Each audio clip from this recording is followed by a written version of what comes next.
Primeiro, assim, acho que a gente podia também falar um pouquinho, antes de entrar nisso, sobre os sintomas, né? Isso, Que a gente eu falou queria muito e até não falou. saber quais são os sintomas do cristão, porque o Sim. cristão ele tem sintomas diferentes que o não cristão, não é isso?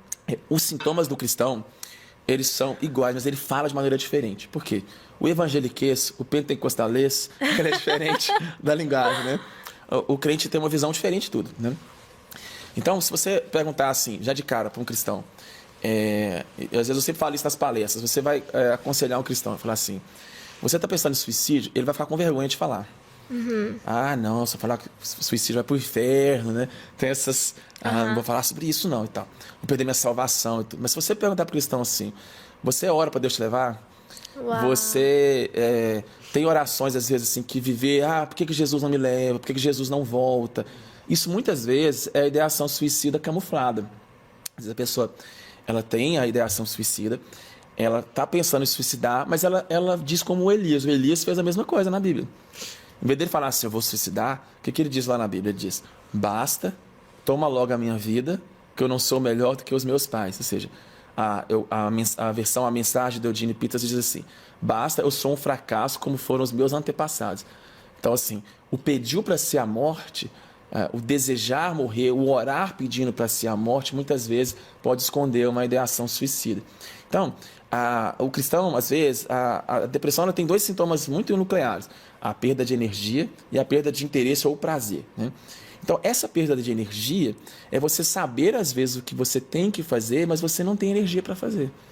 Então, as pessoas viram e falam assim, Lu, você tem que orar mais, você está com depressão, você tem que buscar mais a Deus, você tem que ler mais a Bíblia, a pessoa não tem energia. Ela não tem força, ela sabe o que ela tem que fazer, mas ela não tem energia para fazer.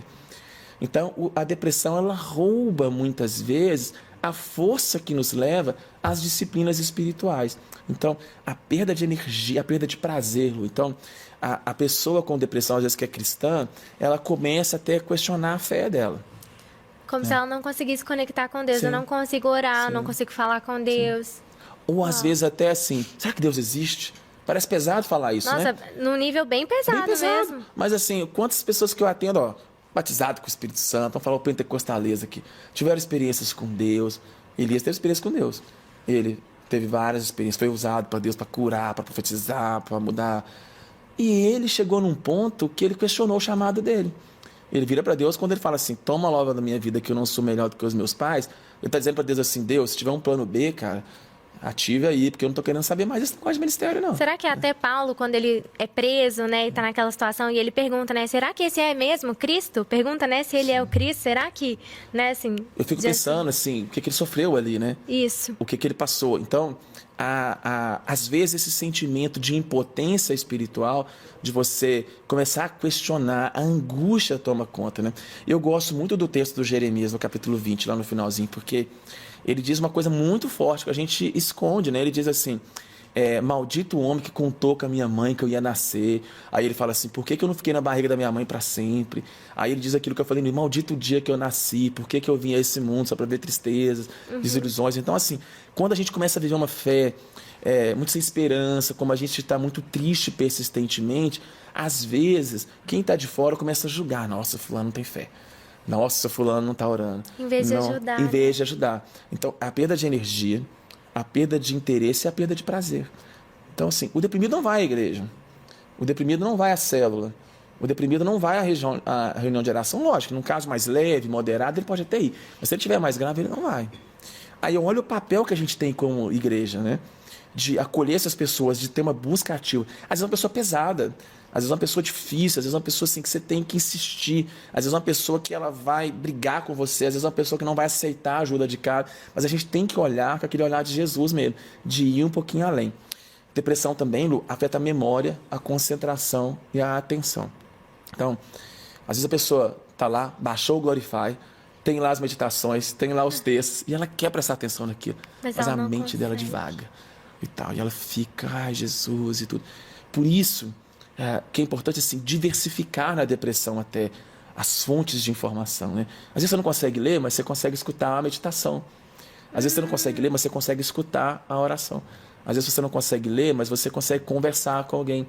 Então, às vezes essa parte de focar, de ler, de concentrar ali no texto é mais difícil para quem tem depressão. Porque a depressão afeta essa capacidade de você ali ter uma coisa mais focada. Então, eu sempre até falo com os pacientes assim, olha, tá, você não consegue ler?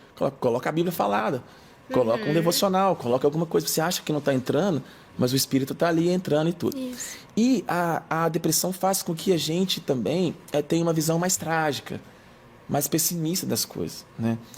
Veja que o salmista, em alguns textos, ele diz assim, o Senhor é minha luz e a minha salvação, a quem temerei. Ou seja, ele estava bem. Mas tem textos que ele diz assim, a minha alma está abatida até a morte. Ele diz assim, apressa-te, ó Deus, em socorrer-me, porque está abatida a minha alma.